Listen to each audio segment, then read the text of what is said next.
Assalamu alaikum wa rahmatullahi ta'ala wa barakat. Ça va en privé jama an bɛ bɔ nin wagati in na ni k'aw bɛɛ fo dakun ya kelen pewu ko k'aw bɛɛ k'aw salamu alaikum wa rahmatullahi ta'ala wa barakatu. An b'an ka ɲɛmɔgɔw fo, ka assistant fo, ka dirigeant fo, ka contrôleur fo, ka surveillant fo, ka suyuku fo, ka professeur fo. Minnu bɛ cours dira ango sanfɛ an bɛ ango professeur bɛɛ fo. No o bɛ fɔ bamanankan na ko mɔgɔ minnu bɛ ka maaw kalan bamanankan yɛrɛ sɛbɛnko ɲuman a n'a fɔko ɲuman na o de ye cours ango. An b'a a maîtres n'a professeurs bɛɛ fo.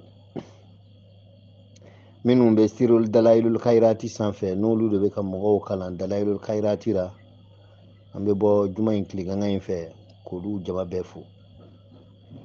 Minnu bɛ ilmu ramlu sanfɛ junior 1 junior 2 ani ilmu ramlu yɛrɛ belebeleba sanfɛ an bɛ bɔ ka a professeurs n'a maîtres bɛɛ fo k'u bɛɛ ni ce. Ayiwa minnu yɛrɛ bɛ yen sirul mutakimu sanfɛ an b'a professeurs fo a n'a maîtres.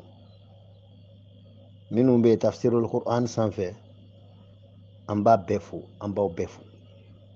An tɛ ɲinɛ an bɛ kalandenw fana fo.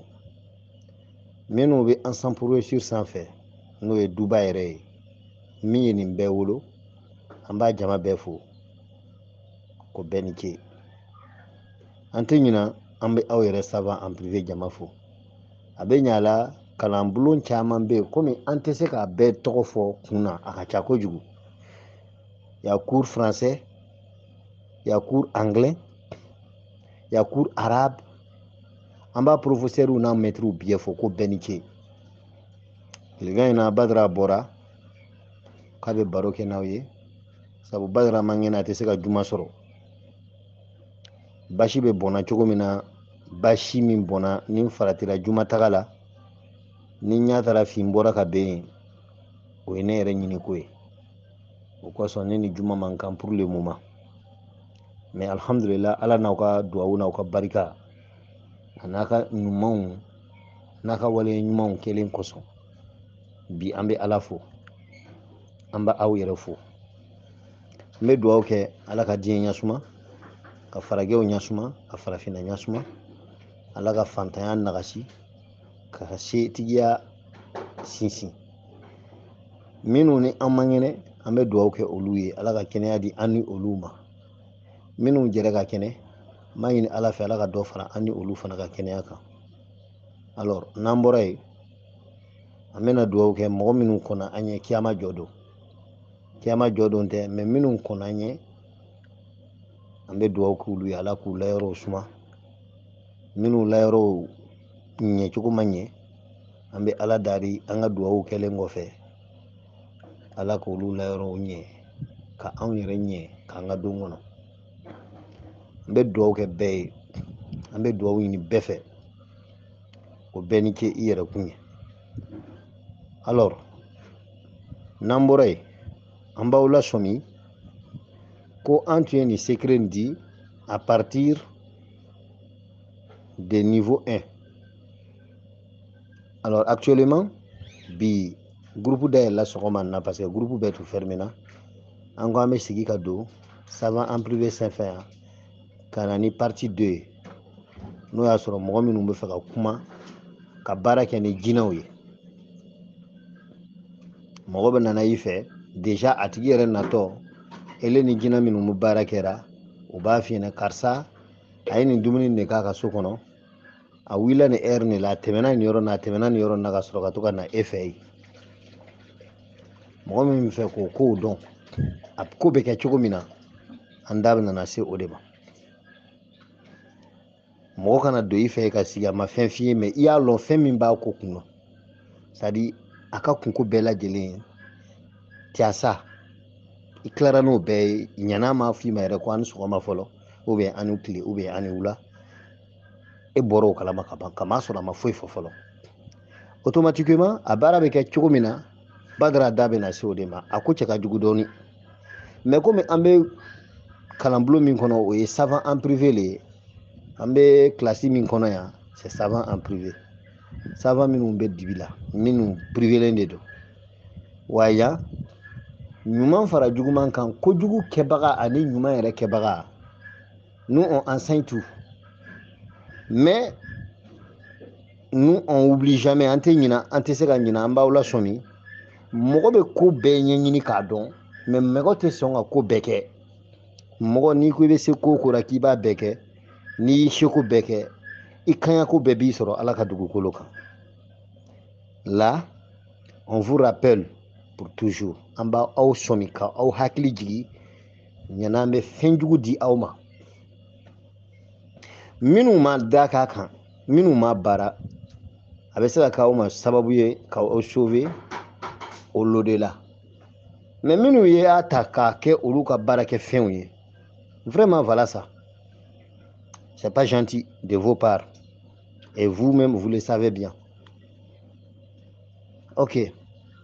Donc, k'a murabaw ni, ale le bɛ baara kɛ ni jinɛw ye, jinɛw bɛna kuma e fɛ. Fo n'i ma baara don min na. Mais ale k'a fɔ ko y a un délai pour ça, non. Lon o lon n'i y'a baara kɛ, ka wurudi kɛ, o lon bɛɛ jinɛw bɛ tile n'i ye ka to ka mɔgɔw ka ko f'i ye. Mais e yɛrɛ ka ko sérieux o tɛ sɔn k'o fɔ e ye. Fo e ka taa dɔnnikɛla wɛrɛ fɛ, n'o tɛ e ta jinɛ minnu bɛ nin ko nin kɛra ni e, u bɛ maa wɛrɛw ka secret fɔ e ye.